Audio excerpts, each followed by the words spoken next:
High everyone, আমি Swastika. Welcome to my channel Trendy Aces. আশা করি আপনারা সবাই খুব ভালো আছেন। আজকে আমি আমার ফার্স্ট ব্লগ শুরু করছি। আর এই ফার্স্ট ব্লগটা আমার মুর্শিদাবাদ ট্যুর নিয়ে। আমরা অনেক দিন ধরেই মুর্শিদাবাদ যাবো করছি, এই ভাবনাটাই ছিল। অবশেষে আমাদের ট্যুরটা সাকসেসফুলি হলো। আমরা মুর্শিদাবাদ গেছিলাম বর্ধমান থেকে। আমরা বাই কারে গেছিলাম। আমরা যে রোডটা ধরে গেছিলাম সেটা হলো বাদশাহী রোড। বাদশাহী রোডটা যেটা যাচ্ছে কুলিকান্দি হয়ে। আমাদের মোটামুটি সময় লেগেছিল 5 ঘন্টার মতো। 7:30টায় বেরিয়েছি, আমরা পৌঁছেছি 12:30টার মতো। সময়টা বেশি লাগার কারণ এটা ছিল যে রাস্তাটার মাঝখানটা খুবই খারাপ ছিল, যার জন্য আমাদের অনেকটাই সময় লেগে গেছিলো। আরেকটা রোড আছে যেটা ধরে আপনারা যেতে পারেন, সেটা হলো প্রান্তিক হয়ে। আমরা ফেরার সময় ওই রোডটা ধরে আসি। ওই রোডটা কিন্তু বাদশাহী রোডের থেকে অনেকটাই ভালো। মাঝখানে ওই 20-30 মিনিটের মতো রাস্তা খারাপ আছে, ম্যাক্সিমাম রাস্তাটাই ভালো। মুর্শিদাবাদে গিয়ে আমরা কোথায় থেকেছিলাম সেইটা নিয়ে আজকের আমার এই ব্লগটা। আমরা মেনলি থেকেছিলাম বহরমপুরে। বহরমপুরে বহর ট্যুরিজম প্রপার্টিতে আমরা 2 রাত্রি 3 দিনের জন্য থেকেছিলাম।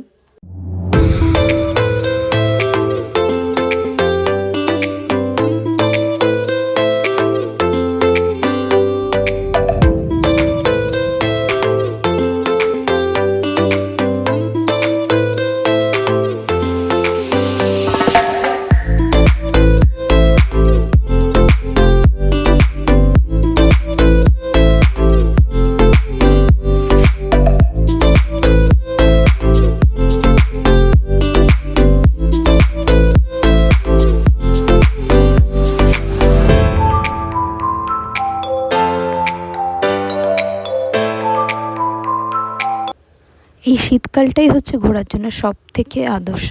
তাই আমরাও এই শীতকালেই বেরিয়ে পড়লাম ঘুরতে। আজকের আমাদের ডেস্টিনেশন মুর্শিদাবাদ।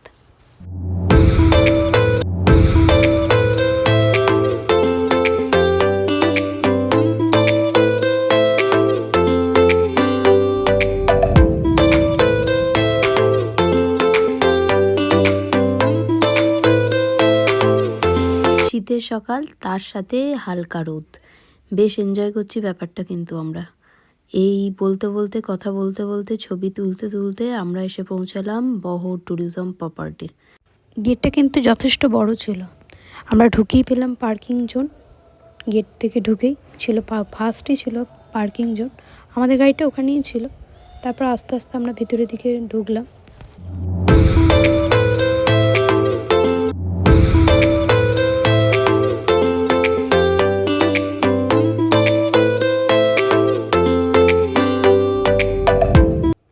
ভেতরের এরিয়াটা কিন্তু অনেকটাই বড় ছিল। এই লেফট সাইডে দেখুন, লেফট সাইডে যেটা দেখতে পাচ্ছেন এটা একটা বার ছিল। এখানে 31st নাইটে পার্টি ভালোই হচ্ছিল দেখলাম। রুমের ভেতর থেকে আওয়াজ, গান বাজনা আওয়াজ ভালো রকমই পাচ্ছিলাম।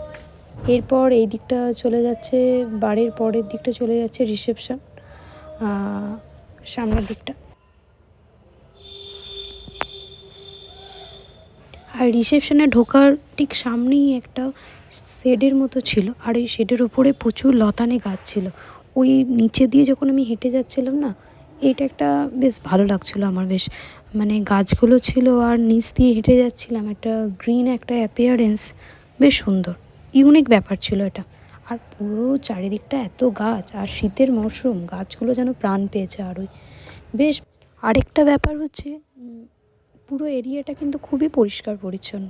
এটা একটা ব্যাপার, ঘুরতে এসে যেখানে থাকবো সেই জায়গাটা যদি পরিষ্কার পরিচ্ছন্ন থাকে, ব্যাপারটা আরোই ভালো লাগে।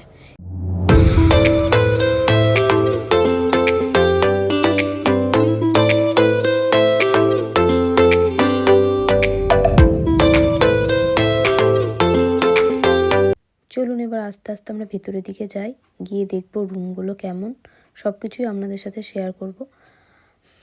এখানে আসতে হলে আর বুকিং করতে হলে আগে থেকে কিন্তু অনলাইনে বুকিং করতে হয় এখানে। এটা ওয়েস্ট বেঙ্গল গভর্নমেন্টের আন্ডারে বহর ট্যুরিজম প্রপার্টি। আমরা আগে থেকেই এটা অনলাইনে বুক করেছিলাম। আসলে আমরা এসেছি তো বর্ধমান থেকে 5 ঘন্টা জার্নি করেছি। এসেই তো প্রচুর খিদে পেয়ে গেছিলো। তো এসেই আমরা প্রথমেই হোটেলে ঢুকি, প্রথমেই ক্যাফেটেরিয়া এসে গেছিলাম। ক্যাফেটেরিয়াটাও কিন্তু খুব সুন্দরভাবে ডেকোরেশন করা ছিল। এখান থেকে আবার এন্ট্রি গেটটাও দেখা যাচ্ছিলো, পার্কিং জোনটাও দেখা যাচ্ছিলো, বেশ সুন্দর লাগছিলো। আর আমরা এসেই লাঞ্চটা অর্ডার দিয়ে দিয়েছিলাম, তারপর আপনাদের জন্য ভিডিও করছি। ব্যাপারটা হলো এত খিদে পেয়ে গেছিলো, আমরা এমনিতেই 5 ঘন্টা জার্নি করে এসেছি। আমরা অর্ডার দিয়েছিলাম ভেজ থালি, এবং এই ভেজ থালিটার রেট পড়েছিল 160। এখানে আমরা দেখতে পাচ্ছেন কিছু কমপ্লিমেন্টারি ব্রেকফাস্ট এরা প্রত্যেকটা রুমের সাথে দিচ্ছে, এবং কি কি দিচ্ছে সেটাও আমার ভিডিওতে রইল, আপনারা পরে পজ করে এটা দেখে নিতে পারবেন। আমরা যে লাঞ্চ থালিতে অর্ডার করেছিলাম, মেনলি ভেজ থালি অর্ডার করেছিলাম, সেখানে কি কি থাকছে সেটাও আমরা একটু দেখব। এখানে থাকছে ভাত, থাকছে একটা ভাজা ছিল, বেগুন ভাজা, লেবু, লঙ্কা, পেঁয়াজ, তার সাথে ডাল আর 2 রকমের সবজি ছিল। একটা ছিল পেঁপে আলু দিয়ে সবজি, আর একটা ছিল ফুলকপি তরকারি ছিল। কোয়ান্টিটিও কিন্তু যথেষ্ট ভালো ছিল, প্রত্যেকটা খাবারের টেস্টও ভালো ছিল। এবার চলুন রুমগুলো আপনাদের সাথে একটু শেয়ার করি। আপনারা যে রুমটা দেখছেন এর জন্য আমাদের পে করতে হয়েছিল 1800। এখানে রুমের চার্জ মোটামুটি শুরু হচ্ছে 1600 থেকে 3200। আমরা প্রথম দিন যে রুমটায় ছিলাম সেটার জন্য আমাদের পে করতে হয়েছিল 1800। দ্বিতীয় দিন আমরা রুমটা চেঞ্জ করি এবং তার জন্য আমরা পে করেছিলাম 1600। রুমে ঢুকি আমরা প্রথমে একটা টিভি দেখলাম, টিভির পরে দেখলাম এসি রয়েছে, যদিও শীতকাল ছিল তাই এসিটা আমাদের কাজে লাগেনি। তারপর দেখলাম একটা কাভার ছিল, কাভারটা ওপেন করলেই আমি দেখতে পেলাম 2টো পিলো আর একটা ব্ল্যাঙ্কেট ছিল, আর টিভির ঠিক নিচেই একটা টি টেবিল ছিল। টি টেবিলে 2টো কাপ প্লেটের সেট, একটা সুগারের পাউচ, একটা মিল্কের পাউচ, 2টো টি ব্যাগ ছিল, আর 2টো কফি পাউডারের পাউচ ছিল। এখানে একটা ইলেকট্রিক কেটেল ছিল, আপনারা চা বা কফি যেটা আপনারা প্রেফার করেন সেটা বানিয়ে খেতে পারবেন। যাই হোক, রুমটাও যথেষ্ট পরিষ্কার পরিচ্ছন্ন ছিল, টয়লেটও যথেষ্ট পরিষ্কার পরিচ্ছন্ন ছিল, যদিও আমি টয়লেটের ভিডিওটা করে উঠতে পারিনি। রুমটা বড়ও ছিল যথেষ্ট, আর রুমটা খুলে আর একটা ব্যালকনি ছিল, ওই ব্যালকনি থেকে আপনি আমার বাইরের ভিউটাও পাবেন, খুব সুন্দর লেগেছিল, যথেষ্ট ভালো।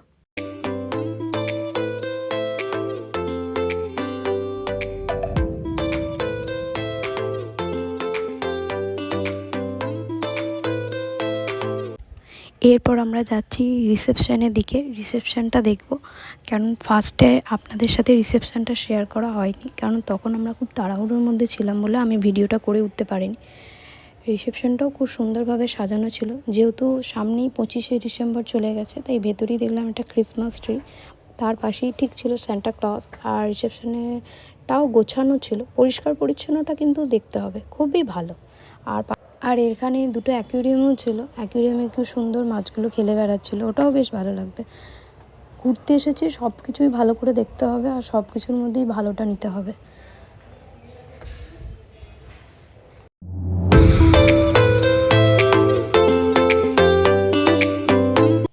আমরা যখন রিসেপশনের দিকে উঠলাম, ওর সামনেই পেয়েছিলাম একটা বোর্ড, আর ওই বোর্ডে মুর্শিদাবাদে কী কী ট্যুরিস্ট প্লেস আছে সব কিছু এক নজরে দিয়ে দেওয়া হয়েছিল, এটাও ইউনিক। আমরা বহর ট্যুরিজম প্রপার্টিতে 2 রাত্রি 3 দিনের জন্য ছিলাম, পুরো ভিডিওটা আপনাদের সাথে শেয়ার করলাম, আমাদের যথেষ্ট ভালো লেগেছে, আপনারাও ভিজিট করে দেখতে পারেন, আশা করি আপনাদেরও ভালো লাগবে। আশা করি আমি আমার ভিডিওতে আপনাদের জন্য কিছু ইনফরমেশন দিতে পারলাম। আমরা বর্ধমান থেকে গেছিলাম বহর ট্যুরিজম প্রপার্টিতে, আপনারা যারা কলকাতা বা দুর্গাপুরের দিকে থাকেন তারাও ইজিলি এখানে আসতে পারবেন। আজকের মতো ভিডিওটি আমি এখানেই শেষ করলাম, আশা করি আপনাদের ভিডিওটা ভালো লাগবে, কিছু ইনফরমেশন হয়তো আমি দিতে পেরেছি। যদি ভিডিওটা ভালো লাগে সাবস্ক্রাইব করে পাশে থাকবেন, যাতে আমি আরও নতুন নতুন ভিডিও আপনাদের জন্য বানাতে পারি। সবাই খুব ভালো থাকবেন, সুস্থ থাকবেন, আজ আমি এখানেই শেষ করলাম।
আজকের মতো ব্লগটা আমি এখানেই শেষ করলাম।